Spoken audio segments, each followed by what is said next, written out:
তুমি কি ভাবছিলা আমি তোমার বইলা গেছি? কাউকে মুখ দিয়ে বললেই কিন্তু মন থেকে বলা হয় না। কাউকে ভালোবাসলে বলে ভালোবাসে না, মন থেকে ভালোবাসে। কাউকে যদি বলি যে আমার সাথে কথা হইলো না, আমার সাথে তুমি যোগাযোগ করো না,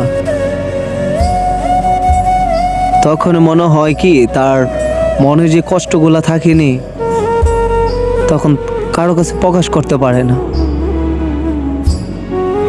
ভালোবাসা এমন একটা জিনিস যে তাকে কুরে খুঁড়ে তার ভিতরটাকে খায়। কাউকে ভালোবাসলে তার পাগল হয়ে থাকা লাগে সারাটা জীবন। কথা বলে না, শুধু ভালোবাসলে হয় না, ভালোবাসা মানুষের কষ্টটাও বুঝতে হয়।